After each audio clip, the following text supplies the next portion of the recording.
Bonsoir, bienvenue dans Autant en emporte l'histoire, une émission réalisée par Antoine Dabrowski, assisté de Christiane Alain Favre, à la technique Vincent Godard. Pour la première de cette nouvelle émission, je vous avais raconté l'histoire de la duchesse de Fontanges, favorite à 17 ans de Louis XIV, morte à 20 ans, peut-être empoisonnée par la marquise de Montespan. Puis, l'histoire de la journaliste Clara Morier, partie à Varsovie en 1871 à la recherche d'un jeune nationaliste polonais. Ces deux émissions, bien sûr, toujours podcastables. Ce soir, c'est un autre voyage que je vous propose, en Turquie, sur les côtes de l'Asie mineure, celle où aujourd'hui des milliers de migrants tentent de s'embarquer pour la Grèce et l'Europe. Mais nous sommes à la fin du XIXe siècle, en compagnie de Heinrich Schliemann, archéologue allemand, amateur et milliardaire.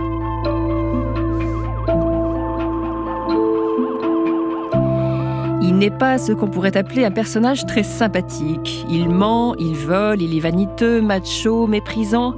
Mais l'homme est d'une obstination proprement fascinante. Contre l'avis des archéologues professionnels de son temps, qui ne voient en lui qu'un vulgaire self-made man, un riche commerçant inculte et parvenu, Heinrich Schliemann est celui qui va croire en son rêve et surtout le réaliser. Découvrir les trésors de Troie et de Mycène, les cités mythiques de la Grèce ancienne. C'est à lui que l'on doit la mise au jour du fameux trésor de Priam, cet ensemble de 8000 objets et bijoux d'or, d'argent et de bronze qui, après des dizaines d'années de disparition, sont aujourd'hui exposés au musée Pouchkine de Moscou. Autant en emporte l'histoire avec Stéphanie Duncan. Jean-Marie Quéméner, bonsoir. Bonsoir. Vous êtes journaliste, rédacteur en chef à LCI et aussi un passionné d'archéologie. Vous avez publié l'année dernière chez Éric Bonnier La saga des archéologues, un livre où vous rappelez les destins de 19 archéologues. Alors ça va de Champollion à Margherita Guarducci en passant par Howard Carter, le découvreur du tombeau de Toutankhamon, Hiram Bingham qui fouilla le site de Machu Picchu, des hommes et quelques rares femmes fascinants. Alors vous dites qu'ils sont tous des héros, des aventuriers, mais en même temps souvent des prédateurs. Qu'est-ce que ça veut dire ? Oui, ils sont des prédateurs parce que bien souvent, il faut se remettre dans le contexte, la plupart sont du 19e siècle et qu'à l'époque, l'archéologie se découvre. Victor Hugo disait qu'au XVIIe, on était helléniste et qu'au XIXe, on doit être orientaliste. Mais c'était exactement ça. Et ils découvrent un monde, ils découvrent des coutumes, et ils y arrivent avec un sentiment mêlé de supériorité de la révolution industrielle en marche, ou déjà faite. Et dans ce monde heurte de plein fouet un monde plus statique qui est resté un peu plus authentique peut-être, qui est le monde du Proche, du Moyen-Orient, voire de l'Orient tout court. Et la rencontre entre les deux fait qu'ils y arrivent avec une certaine morgue et qu'ils doivent composer avec des traditions millénaires et une religion, en l'occurrence bien souvent la religion musulmane, qu'ils ne connaissent pas ou très très très très mal. La dite religion, d'ailleurs, acceptant mal qu'il y ait autre chose qui ait existé avant. Alors, loin de Schliemann, là, en l'occurrence, on est vraiment sur la Grèce. Mais quand bien même, le sultan turc n'a pas tout à fait facilité les choses à Schliemann non plus. Oui. Et Heinrich Schliemann, justement, dans ses portraits, ses 19 destins, quelle place occupe-t-il ? Il a une place tout à fait à part. J'ai voulu faire ce bouquin parce que ce qui m'intéressait, c'était la rencontre entre le découvreur et la découverte. Comment Howard Carter a croisé la route de Toutankhamon à plusieurs milliers d'années d'écart. Comment Heinrich Schliemann, qui est né au 19e, a croisé la route d'Achille, on est l'âge de bronze, d'Hector en l'occurrence, c'était un fan de Troie, donc des Troyens, donc plutôt Hector, disons. Du récit d'Homère. Voilà. Et c'est amusant de voir, parce qu'on peut se le permettre, avec toute la licence journalistique que ça comporte, on peut se permettre de les faire se rencontrer. Donc comment ce bonhomme, qui effectivement, vous l'avez très bien dit, n'est pas forcément très sympathique au départ, mais on ne peut que reconnaître qu'il était follement passionné par Troie, qu'il a appliqué à Troie dans ses recherches, j'allais dire, la rigueur luthérienne, c'est-à-dire le texte, et rien que le texte. C'est le genre de personne que j'aimerais tellement qu'il soit là avec nous, et il aurait plein de choses à nous raconter, mais vous et moi, en sortant, on se dirait, c'est pas quelqu'un de très sympathique, et pourtant, qu'est-ce qu'il a fait ? Il est obsédé donc par le récit de la prise de Troie, tel que Homère la raconte dans l'Iliade, pour se venger de Paris, prince de Troie, qui a enlevé son épouse, la fameuse belle Hélène, à qui on ne demande jamais son avis d'ailleurs. Ménélas, le roi de Sparte, Sparte, avec son frère Agamemnon, lève une armée pour prendre Troie. Deux héros, donc vous le disiez, Jean-Marie Kemener, se font face. Achille, donc du côté achéen, du côté des Grecs, et Hector, du côté troyen. Alors Jean-Marie Kemener, nous poursuivons tout à l'heure cette discussion. Tout de suite, partons au pied de la colline de Bunarbaschi. C'est en Asie mineure, nous sommes en 1870. Allez, rêvons un peu. La scène est curieuse. Dans un paysage minéral et aride, dans une chaleur caniculaire, un homme court. Habillé à l'occidental, il court, la tête pleine des vers de Homère. Autant en emporte l'histoire, jusqu'à 22h sur France Inter. Le trésor de Priam, de Jean-Philippe Noël, réalisation Michel Sidorov.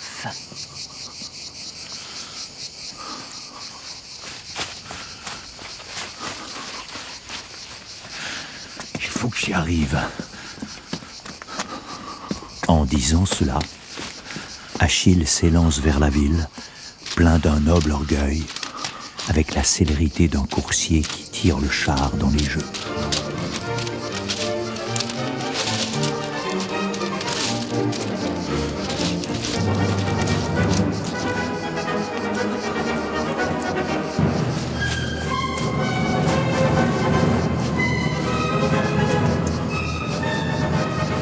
Ça va aller. Encore un effort.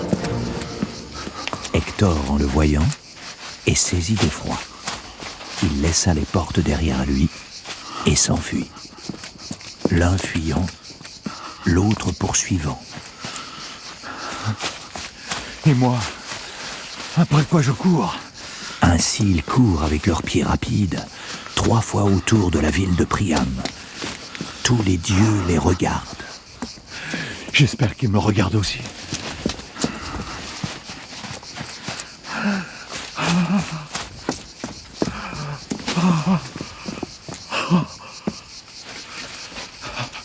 Vous êtes trempé. Vous devriez faire une pause. Impossible. Eux ne l'ont pas fait. Prenez au moins un peu d'eau. Merci, Sophia.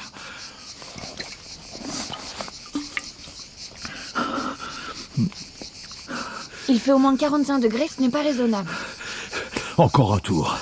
2, 3 tours, cela change-t-il quelque chose? Homère a écrit que Achille poursuivit Hector en faisant 3 fois le tour de Troie. Et j'en ferai 3 fois le tour. Cet homme est fou. J'ai épousé un fou.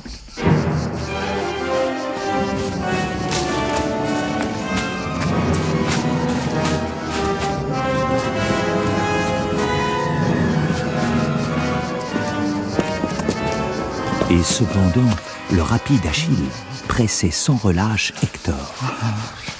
Je ne vais pas y arriver. Accroche-toi, mon vieux. Il le poursuit à travers les taillis et les vallées des bois. Et quand il se cache, tremblant sous un buisson, le chien flaire sa trace et le découvre aussitôt. C'est la fin. Encore un effort. Le dernier.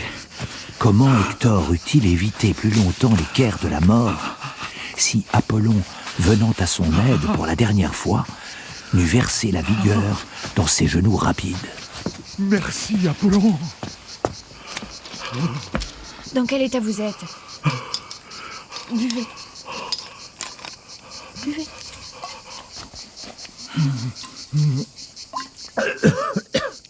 Impossible. Vous m'entendez, Sophia? Impossible. Ni Achille ni Hector n'ont pu soutenir cette course comme Homère l'a décrite. Le terrain est trop accidenté. Même une chèvre n'y passe pas. C'est impossible, je vous le dis. Impossible. Homère ne connaissait peut-être pas la nature du terrain. Combien de fois faudra-t-il que je vous le répète? Homère a vu Troie. Il a visité la ville, parcouru les plaines et les vallons qui entourent la cité pour écrire l'Iliade. Alors, quand il écrit que Achille et Hector ont couru autour de la ville 3 fois sans s'arrêter, c'est que Achille et Hector ont couru autour de la ville 3 fois sans s'arrêter. Ils étaient beaucoup plus jeunes que... Pardon? Je voulais juste dire que Achille et Hector devaient avoir à peine 20 ans. Et que moi, j'en ai plus du double. Oh, Heinrich, pardonnez-moi. Ne dites rien, Sophia, ne dites rien. Vous n'allez réussir qu'à me mettre d'encore plus mauvaise humeur. Alors que toute mon énergie ne doit se concentrer que sur un seul objectif. Découvrir Troie. Je croyais que nous y étions. Tous les historiens ne disent-ils pas que les ruines de Troie se trouvent sur cette colline de Bunarbaschi? Je commence très cher à avoir de sérieux doutes.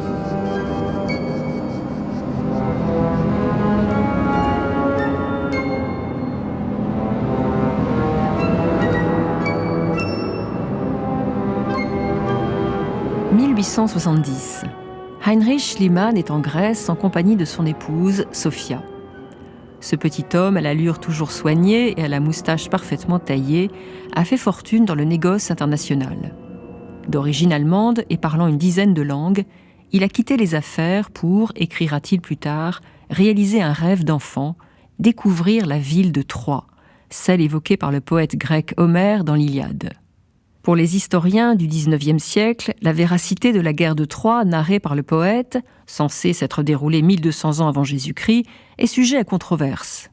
Les uns considèrent qu'il s'agit d'un récit purement légendaire, d'autres pensent au contraire que la cité du roi Priam a bien existé et se trouve en Turquie, sur les côtes de la mer Égée, non loin de l'actuel Izmir.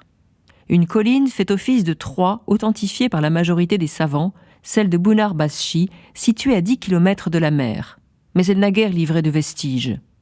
D'autres voix affirment que Troie se situe plus au nord, sur le détroit des Dardanelles.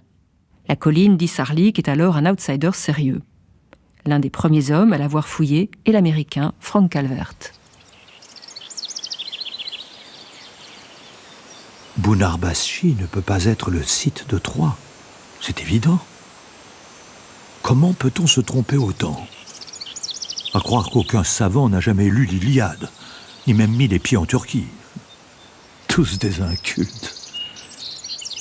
Homère raconte que les combattants parcouraient plusieurs fois par jour la distance entre le camp des Grecs et la ville troyenne.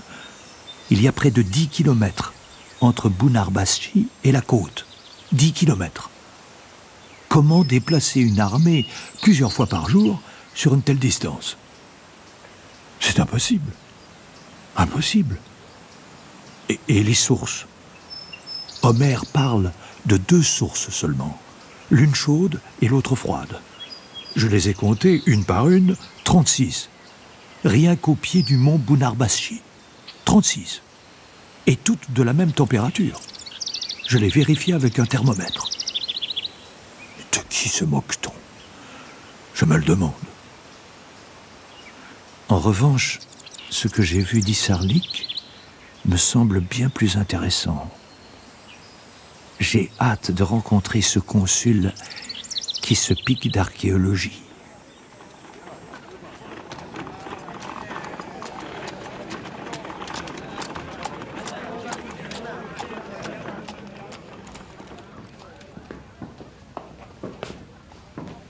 L'homme qui reçoit le couple Schliemann dans l'imposante demeure de pierre qui surplombe les eaux grises de l'Hellespont est grand, un peu sec et d'allure dégingandée.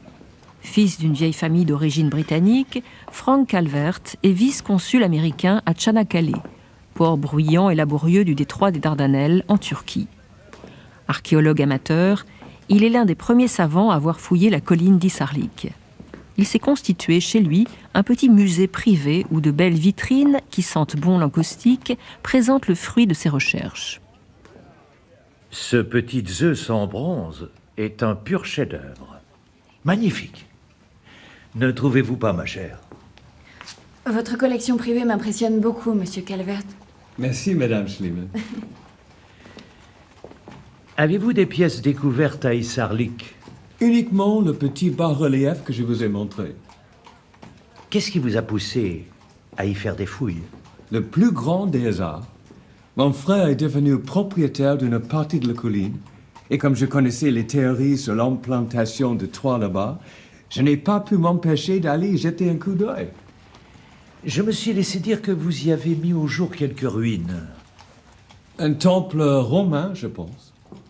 Avez-vous creusé plus profondément ? Non. Je ne disposais ni du nombre suffisant d'ouvriers, ni du matériel nécessaire. La Troie d'Homère est tout au fond, monsieur Calvert. Enfouie, recouverte par des vestiges plus récents, j'en suis sûr. Monsieur Schliemann, pourquoi croyez-vous à la thèse de Issarlik ? Vous avez une carte de la Troade? Bien sûr. Allons dans mon bureau, je vous prie.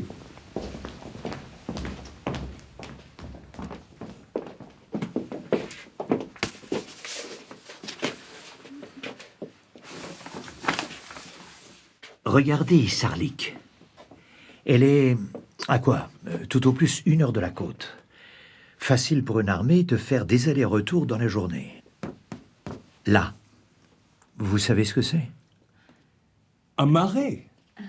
C'est ça, un marais, un vrai marais, un beau marais. Et que dit Ulysse? Que dit Ulysse, Sophia? Oh, vous me prenez un peu au dépourvu. Lorsque nous arrivâmes à la ville, nous Nous étendîmes tout armés devant la citadelle, au milieu d'épaisses broussailles, dans les joncs d'un marais. Mais vous êtes un spécialiste Homère, Madame Schliemann. Grâce aux leçons de mon époux. Et je suis fier de mon élève. Mais revenons à notre carte. Là, les rives du fleuve. Elles sont telles que les décrit Homère, bordées de papyrus et de végétaux divers. On y est, je vous le dis, on y est. Croyez-moi, il faut fouiller Isarlik. Les constructions que vous avez entrevues sont celles de la Troie romaine. Celle d'Homère se situe bien au-dessous. C'est là que nous irons. Et avec quels moyens? Illimité, Monsieur Calvert. Illimité.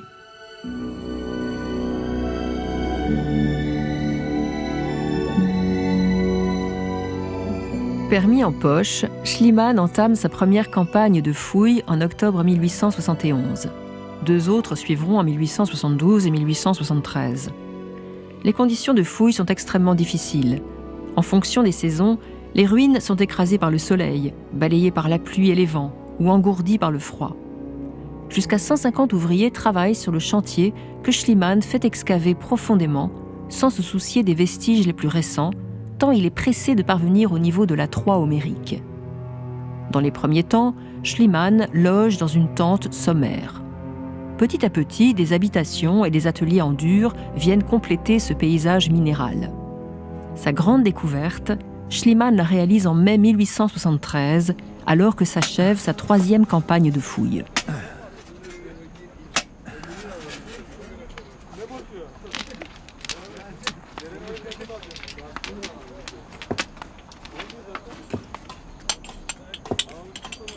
Oh nom de Dieu, de nom de Dieu!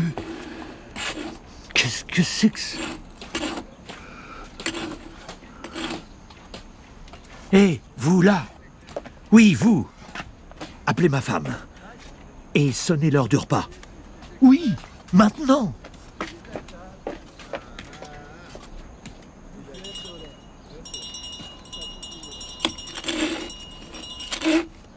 Oh nom de Dieu, de nom de Dieu! Qu'est-ce qu'il vous prend de faire sonner le repas si tôt? Il est à peine 11 heures. Je sais, Sophia, je sais. Regardez cela. On dirait Chut.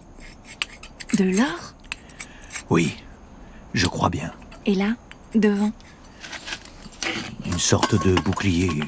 Un coffre, peut-être. en or? Non, en cuivre. Enfin, je n'en sais rien. Voulez-vous que j'appelle de l'aide? Ma Sophia, cher enfant, ce que vous êtes naïve parfois. Je veux croire que votre jeunesse en est la cause. Heinrich Schliemann a épousé en 1869 et en secondes noces la jeune Sophia Kastroménos. Quelques mois auparavant, il avait prié un ami grec de lui trouver une compagne. Au vu des photographies que ce dernier lui avait transmises, Schliemann répondit « En tant que voyageur expérimenté, je suis bon juge des visages. D'après les photos, Polyxena Gusti est autoritaire, impérieuse, dominatrice, irritable et vindicative.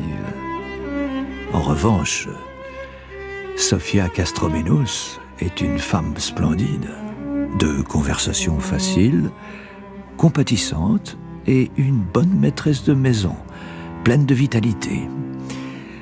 Malheureusement, elle est beaucoup trop jeune pour un homme de 47 ans.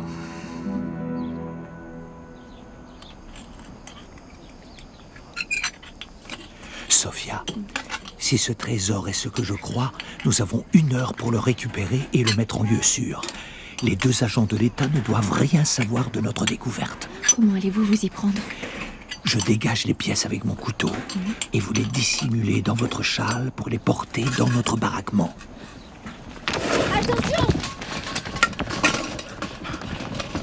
Nous n'avons pas 1 minute à perdre. Ce mur risque de nous tomber sur la tête. Je me moque de ce mur, Sophia. Le danger, ce sont les 2 Bachibouzouk. Qu'ils découvrent notre secret. Et dans l'heure, ce sont tous les pachas locaux qui débarquent. Et là, on pourra dire bye-bye à notre or. Oui, bien sûr. Tenez, portez déjà cela. Ça? Oui, Sophia, vite. Cette fois, je l'ai, mon trésor. Celui de Priam.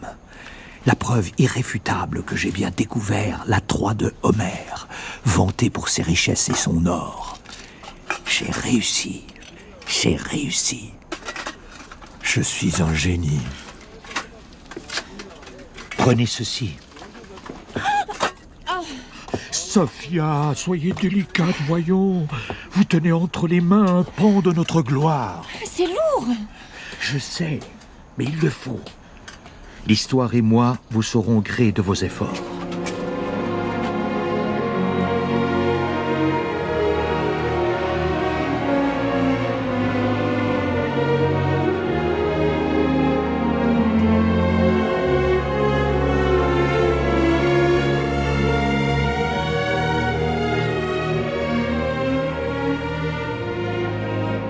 J'ai réalisé mes rêves au-delà de mes rêves.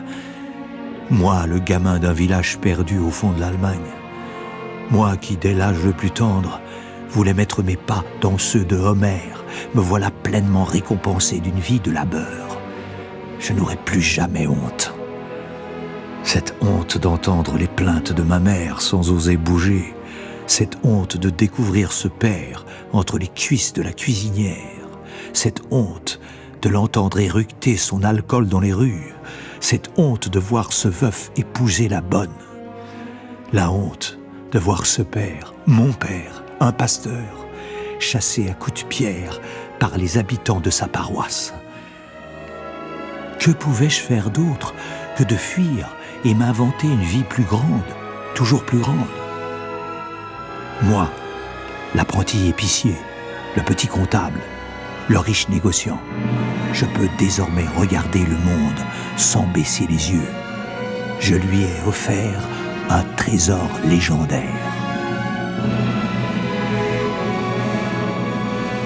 Imaginez, Sophia, ce jeune héros troyen luttant contre les flammes qui déciment sa ville. Il choisit pourtant, au péril de sa vie, de sauver le trésor de son roi, car il sait qu'un jour, quelqu'un en révélera l'éclat. Et 3000 ans plus tard, c'est moi. Moi, je le savais. Les dieux m'ont choisi. Sophia, soyez ma belle Hélène. Laissez-moi vous parer de ce diadème. Oh, Sophia, ma Sophia, vous êtes une déesse. Voyons, mon ami. Croyez-vous que ce soit le moment? Sophia, vous êtes divine. Je me sens comme Paris, prêt à toutes les guerres pour vous. Oh, les paquets. Ne devions-nous pas préparer quelques paquets afin d'expédier discrètement le trésor vers Athènes? Oh, Sophia, Athènes peut attendre.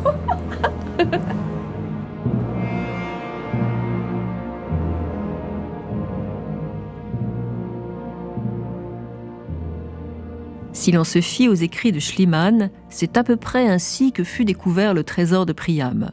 Il s'agit en fait de sa première version. Par la suite, l'inventeur en donnera d'autres, rectifiant l'emplacement, le jour, voire la liste des pièces. Cette mise en scène hautement improbable porta et porte encore un certain discrédit sur les conditions réelles de la découverte et sur l'origine même des quelques 300 objets et bijoux, principalement d'or et d'argent. Heinrich Schliemann ment, invente, déforme la réalité. Dans son autobiographie, Il narre une enfance romanesque, peuplée des personnages d'Homère, qu'il n'a lu en vérité qu'adulte. L'acquisition de sa fortune est parsemée de zones d'ombre et d'événements rocambolesques. Ses lettres sont pleines d'incohérences, et ses journaux de fouilles, 100 fois réécrits, falsifient souvent la vérité. Il faut bien que je le reconnaisse, même si cela me fait un peu mal. Les savants allemands boudent mon travail, ou tout au plus le considèrent sans grande valeur. J'espérais tellement réhabiliter le nom de Schliemann, et au lieu de cela, au pire, Berlin m'ignore, au mieux, Berlin me critique. Les Anglais me trouvent plus à leur goût.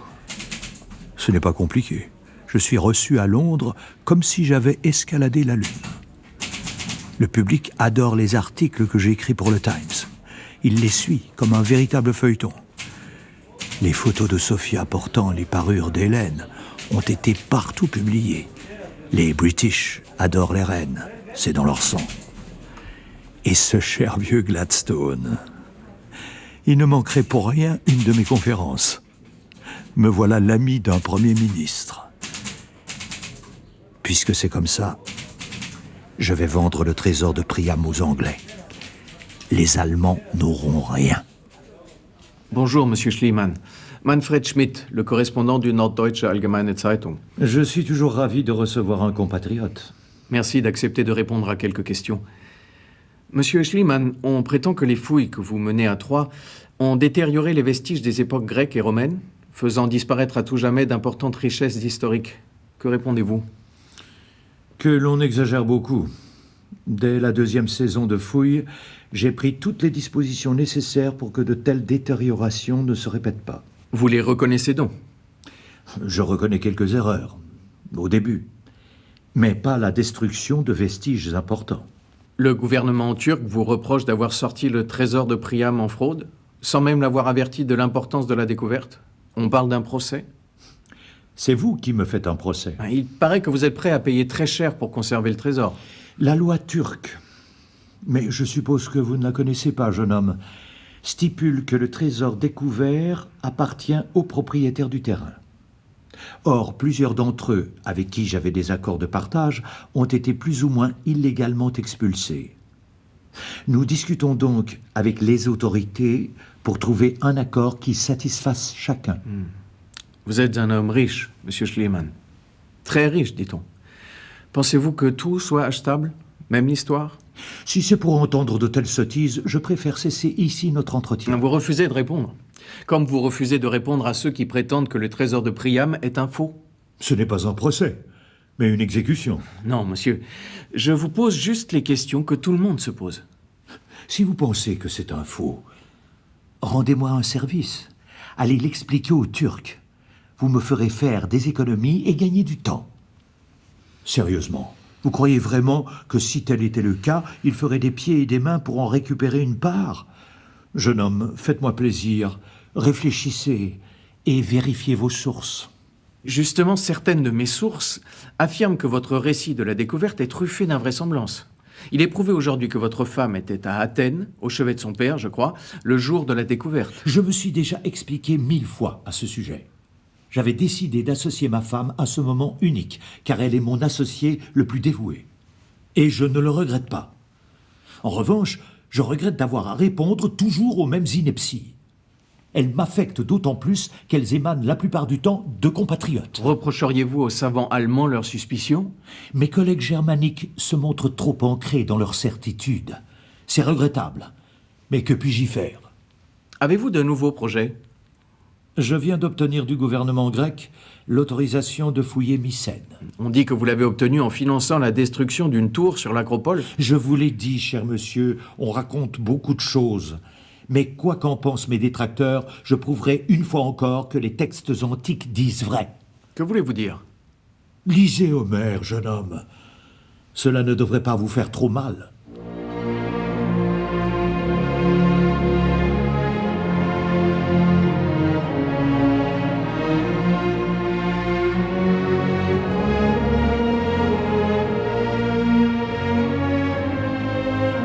Selon Homère, Mycène est la cité riche en or, celle du grand roi grec Agamemnon, celle seule capable d'affréter 200 vaisseaux pour partir à la guerre de Troie. Ces puissantes murailles sont telles qu'on les crut un temps élevées par quelques cyclopes. Lorsque Schliemann arpente le site pour la première fois, les ruines ont déjà été un peu fouillées. La célèbre porte aux lionnes est en partie dégagée et quelques pans des murs cyclopéens dépassent çà et là d'une végétation buissonnante secouée par les vents. C'est août 1876, une belle et grande date. Je peux enfin attaquer mes fouilles à Mycène. Mes fouilles, je n'en suis malheureusement pas le véritable maître d'œuvre. C'est officiellement la Société archéologique grecque qui a reçu l'autorisation. Et elle m'a collé un petit contremaître dans les pattes. Après tout, c'est moi qui paie le salaire des ouvriers. 2 drachmes et demi par jour. Heureusement, Sophia me soutient. Elle est merveilleuse. Elle est maintenant suffisamment aguerrie pour que je lui confie la surveillance de l'un ou de l'autre chantier. Yanis, vous pouvez servir le café. Madame ne devrait pas tarder à me rejoindre.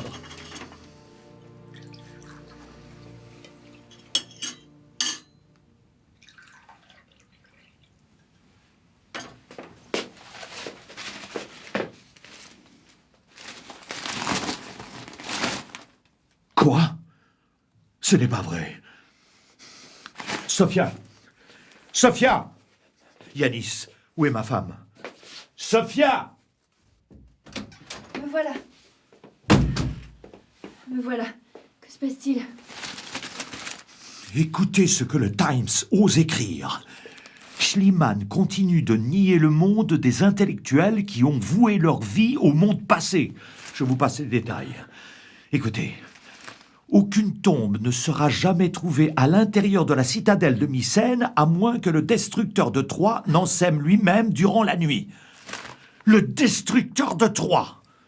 Mais pour qui se prend-il cet écrivailleur? Comment ose-t-il écrire qu'aucune tombe ne sera découverte dans la citadelle? Calmez-vous, voyons. Avec cette chaleur... Il va me le payer, vous m'entendez? Me le payer!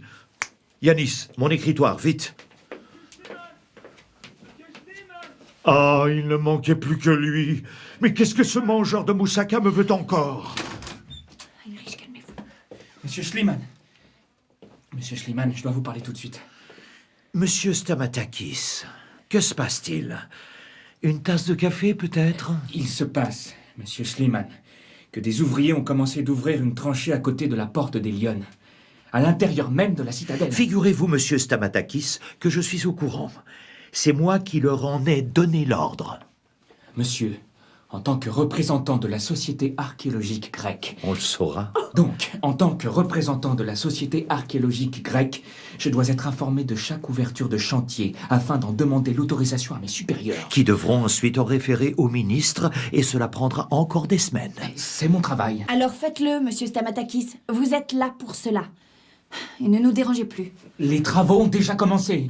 Juste les fouilles prospectives. Ne me prenez pas pour un imbécile, monsieur. Je suis autant archéologue que vous. Et contrairement à vous, moi, je l'exerce comme un véritable métier.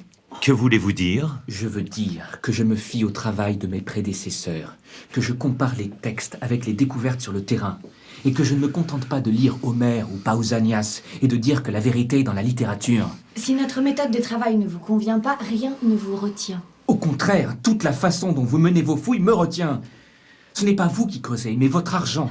Toute la Grèce sait que vous avez obtenu le droit de creuser à Mycène parce que vous avez payé la destruction de la tour franque de l'Acropole. Et alors, reprocheriez-vous à mon époux d'avoir exaucé le vœu de tout un peuple, celui de rendre à l'Acropole sa beauté originelle? La tour franque a été construite par les croisés. Elle était donc un monument historique. Une verrue sur l'Acropole. Que cela vous plaise ou non, l'histoire ne commence pas, ne s'arrête pas aux écrits d'Homère.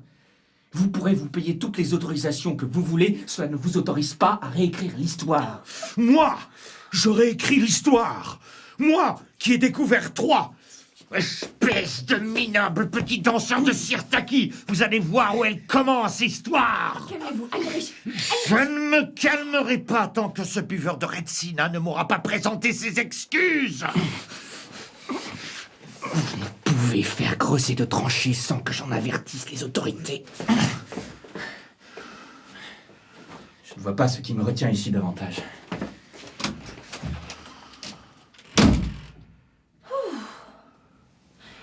Si vous le permettez, mon ami, je me rendrai dès demain à Athènes pour régler ce problème.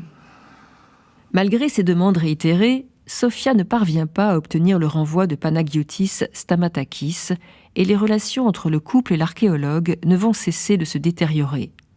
C'est pourtant ensemble qu'ils font l'une des découvertes majeures de l'histoire de la Grèce pré-hellénique. Le 28 novembre 1876, Schliemann annonce la découverte du trésor de Priam. Parmi ces immenses richesses se trouvent 5 masques mortuaires en or, dont l'un fut appelé le masque d'Agamemnon. À l'époque de Schliemann, il était tout à fait concevable que ces masques et l'ensemble du trésor aient appartenu aux héros de la guerre de Troie. Depuis, les archéologues estiment qu'ils sont antérieurs d'environ 3 siècles.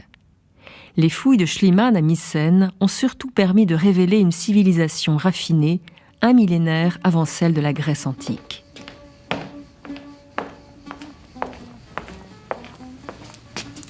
Merci, Yanis. Mais servez madame en premier. Non, merci, Yanis. Ma chère, vous n'avez pas touché à votre mezze. Et maintenant, vous ne voulez même pas de vos spanakorizo. Vous les aimez pourtant. Sophia, dites quelque chose. Votre décision est définitive ? Elle l'est. J'annoncerai dans les jours à venir que le trésor de Priam va quitter l'Angleterre pour être définitivement exposé à Berlin. Vous avez donc renoncé à rapatrier le trésor en Grèce ? Sophia, nous en avons déjà parlé. Vous savez à quel point il est cher à mon cœur. Je le sais. Mais le trésor de Priam doit être présenté au public dans un grand musée. Il y a de grands musées en Grèce ?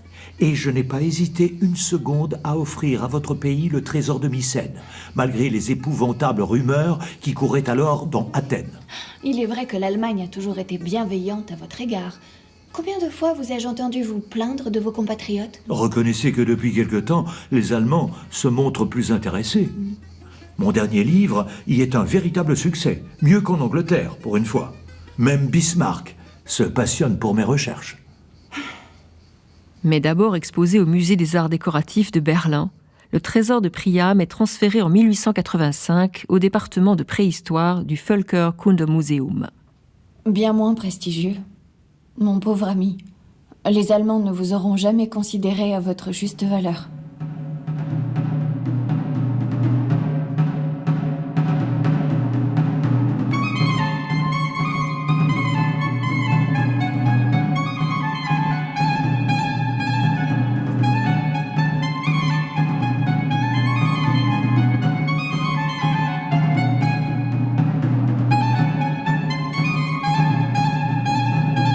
Le trésor de Priam se trouvait encore dans les collections berlinoises à la fin de la Seconde Guerre mondiale lorsqu'il disparut. Il fallut attendre les années 1990 pour que la Russie reconnaisse, du bout des lèvres, le détenir comme prise de guerre depuis 1945. Il fait désormais partie des expositions permanentes du musée Pouchkine à Moscou.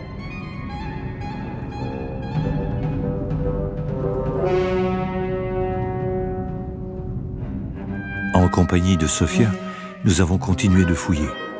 Là, sur les traces d'Ulysse, ailleurs à la recherche du tombeau d'Alexandre le Grand. J'ai commis quelques erreurs, je sais. Les masques de Mycène sont antérieurs à la guerre de Troie.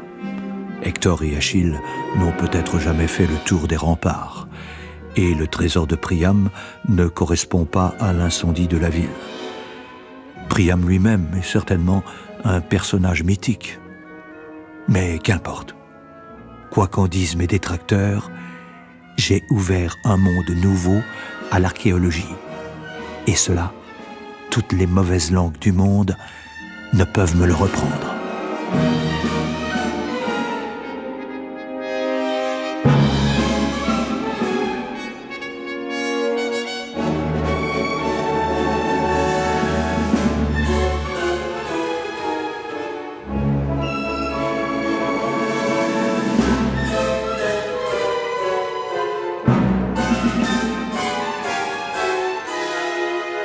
C'était Le Trésor de Priam de Jean-Philippe Noël avec Jean-Luc Debatisse, Heinrich Schliemann, Louise Pasto, Sophia Schliemann, Geoffrey Carey, Frank Calvert, Damien Zanoli, Panagiotis Stamatakis et Philippe Weissert, Manfred Schmidt.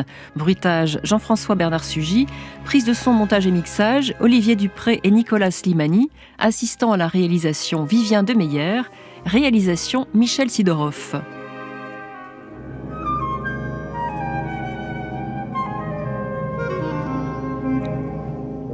Vous écoutez Autant en emporte l'histoire sur France Inter. Dans un instant, on retrouve Jean-Marie Kemener pour parler de cet homme étonnant, Heinrich Schliemann, et du trésor de Priam. I got a lucky hand. Got to sound eyes, but still late. Think this song is called My Friends Will Wait. My friends will wait.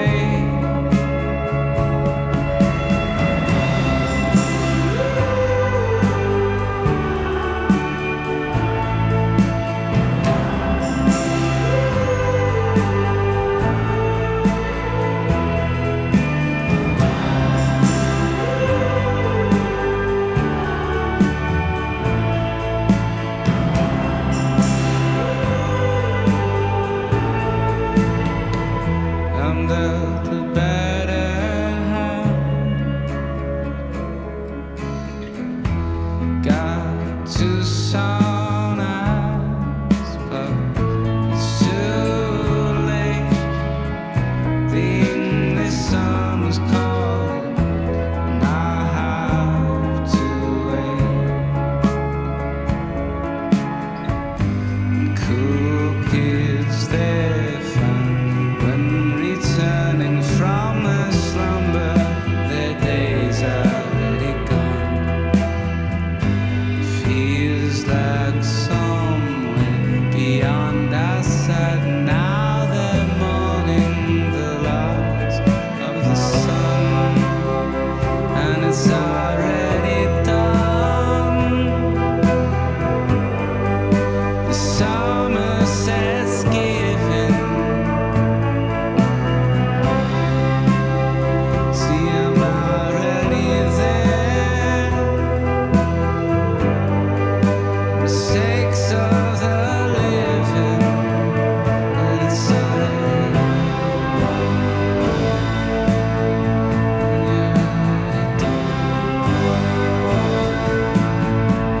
I got a lucky hand.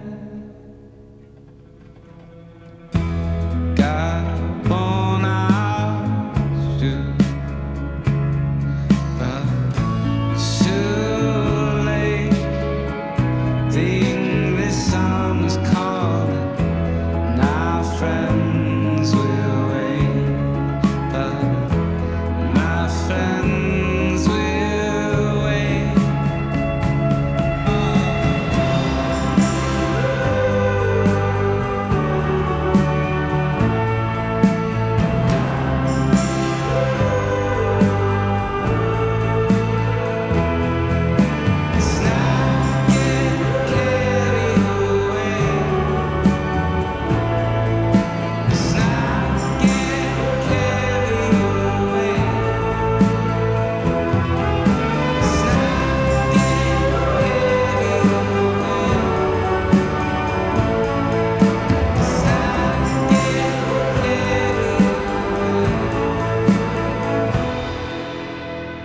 Autant en emporte l'histoire avec Stéphanie Duncan. Other Lives, English Summer sur France Inter.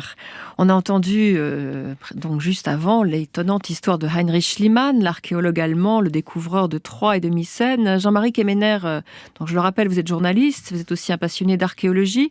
Est-ce que c'est une passion qui est née, comme pour lui, dans l'enfance ?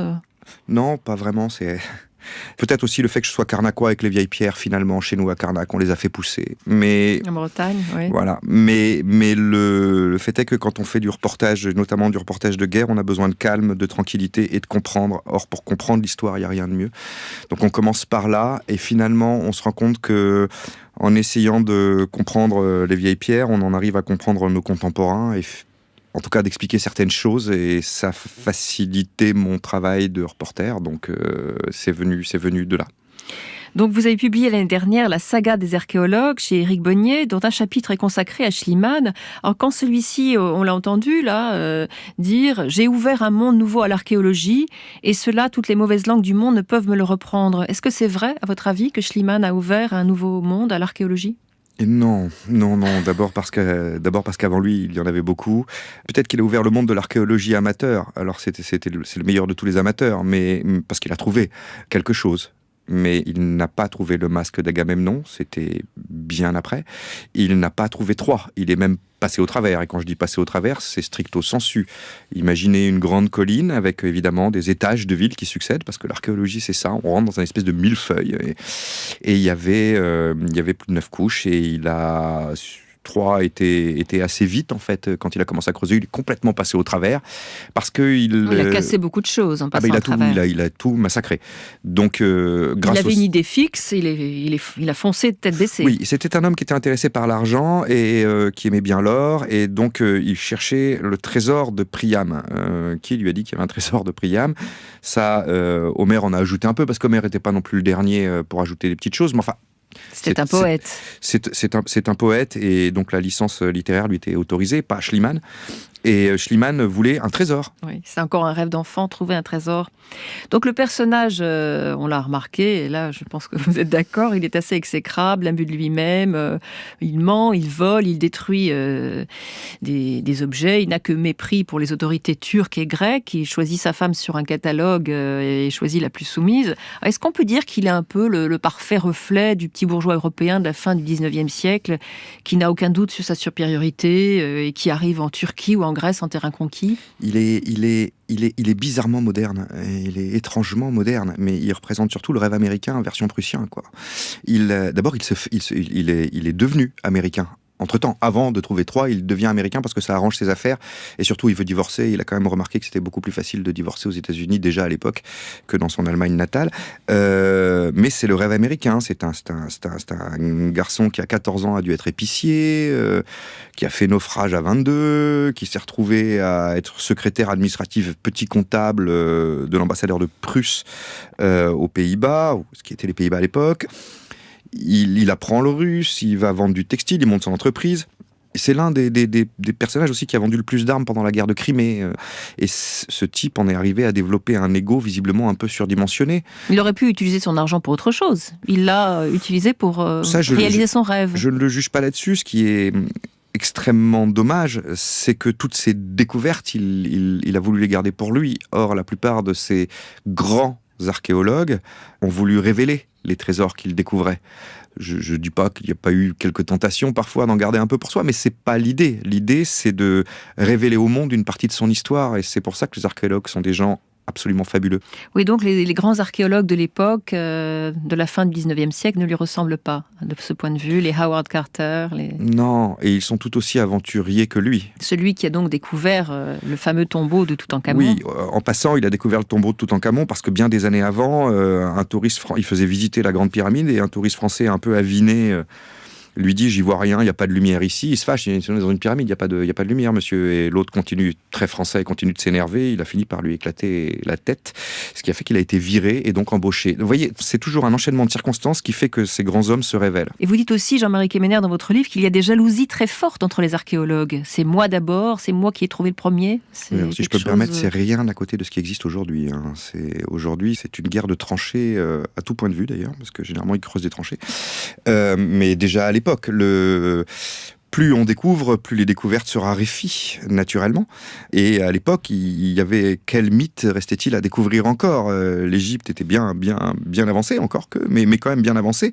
Et Troie faisait partie c'était le mythe absolu, Troie. C'est comment retrouver Troie? Et il n'était pas le premier à le chercher. Il a eu cet énorme mérite de ramener Troie dans une réalité palpable. parce qu'on est tous un peu comme ça, on a besoin de toucher. Nous, il nous a fait toucher Troie. Alors le trésor de Priam, ce fameux trésor qui n'est sans doute pas de Priam, mais que Schliemann a découvert malgré tout, est-ce que vous l'avez vu, vous, Jean-Marie Kemener, au musée Pouchkine de Moscou ? Non, et je m'en veux beaucoup parce que je ne suis jamais allé au musée Pouchkine. Cette histoire est quand même fabuleuse. Comment ce trésor donc est arrivé à Berlin, donc offert, on l'a entendu, par Schliemann à l'Allemagne.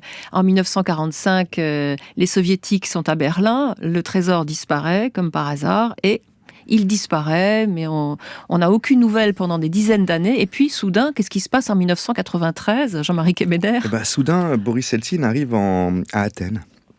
En 93 pour un voyage officiel et probablement que le l'ouzo local fait son effet. Toujours est-il que il révèle à ses interlocuteurs grecs ébahis que il sait lui très très très bien où se trouve le trésor de Priam et il le révèle. Il explique que ça a été donc retrouvé par le maréchal Yukov dans le zoo de Berlin où ça avait été mis en sécurité pour échapper aux bombardements alliés, entre autres choses. Les troupes soviétiques arrivant dans Berlin, on parle donc de Berlin-Est, logiquement, rapatrient tout ça sur Moscou, Saint-Pétersbourg, etc., et le gardent au secret. Le problème, c'est qu'une fois qu'Eltsine a dit que c'était chez lui en 93, il fallait bien en faire quelque chose. Donc en 96, il l'expose au musée Pouchkine, il y est encore. Il l'expose au musée Pouchkine, mais alors là, l'autre problème, c'est que la Turquie et la Grèce et l'Allemagne réclament, l'Allemagne d'ailleurs on se demande un peu pourquoi, hein, réclament leur part de trésor, leur part du gâteau. Et pour ça, il y a une loi, mais qui existe encore, qui a été prise en 99 par les autorités russes, qui est une loi rétroactive, c'est dire sa constitutionnalité, en tout cas en termes français. Les butins de guerre artistiques qui ont été récupérés pendant la guerre appartiennent définitivement à la Russie, ce qui coupe court évidemment à certaines revendications de la Turquie notamment et de la Grèce pour les récupérer. L'archéologie, ce sont des vieilles pierres, mais c'est un enjeu politique et religieux aussi. On s'en rend compte dans l'actualité. On se souvient des talibans faisant exploser les Bouddhas de Bamiyan en 2001, en Afghanistan. Plus récemment, la destruction par Daesh du site archéologique de Palmyre en Syrie, classé au patrimoine de l'humanité. L'assassinat de Khaled el-Assad, cet archéologue de 82 ans, décapité le 18 août dernier par les djihadistes de Daesh. C'est un enjeu toujours aujourd'hui. Et comment ça se fait que l'archéologie comme ça suscite autant de passion ? Ce sera toujours un enjeu, parce que ça raconte notre histoire. Or, si vous voulez inciter des gens à se battre, à se faire tuer ou à tuer, vous devez modifier leur histoire. Vous devez leur expliquer que l'autre est l'ennemi. Pour modifier cette histoire, il faut la mettre à votre main. Il faut donc du bourrage de crâne, pour parler plus clairement du monde. Les archéologues, c'est l'anti-bourrage de crâne. Il vous explique avec quelle complexité des liens se sont tissés entre toutes les civilisations ou dans une seule civilisation. Palmyre, par exemple, et Daesh, c'est frappant. Avant Palmyre, ils ont détruit le site de Ninive. Or, c'est un découvreur anglais qui a trouvé Ninive. Quand il découvre Ninive, il a un énorme problème, c'est que ces ouvriers ne veulent pas sortir les têtes. Ils appellent ça du shaitan, du diable, du démon en arabe, parce que ce sont des béliers avec des ailes, et ce sont donc des démons. Et c'est de la période pré-islamique. Or, y compris les cheikhs locaux ne veulent absolument pas qu'on puisse expliquer qu'il y avait quelque chose d'autre avant le prophète. C'est juste pas possible. C'est pas très nouveau ce que fait Daesh. C'est hélas dramatique, compliqué, tout ce que vous voulez, mais c'est pas très nouveau. Le vrai problème des destructions, j'en profite pour glisser quelque chose de très important, mais de très cynique, que ce qui a déjà été découvert, étudié, soit détruit, c'est gravissime, mais ça n'est pas grave parce que l'histoire de l'humanité est déjà inscrite. On a des photos, on a des études, on sait ce que c'était. Le chaînon existe.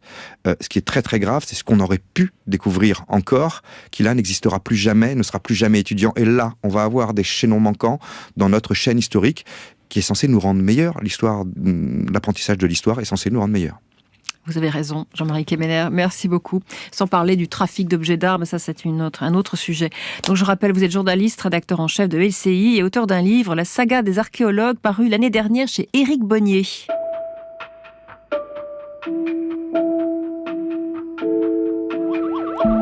Autant en emporte l'histoire est terminée pour aujourd'hui. L'émission est bien sûr réécoutable, podcastable sur notre site franceinter.fr. La semaine prochaine, je vous proposerai une nouvelle fiction, Adrienne Bolland, la rebelle des Andes, l'histoire de cette aviatrice française, réputée pour son courage et sa gouaille, qui à 25 ans, en 1921, réussit à traverser la cordillère des Andes à bord d'un caudron G3, un biplan en bois et en toile, elle vêtue d'une sorte de pyjama rembourré de papier journal. Elle était la première aviatrice à réaliser cet exploit, un sacré personnage. Pour en parler, je recevrai Catherine Monoury, l'actuelle directrice du musée de l'air et de l'espace, et elle-même aviatrice. Autant en emporte l'histoire, dimanche prochain à 21h. Très bonne soirée à tous.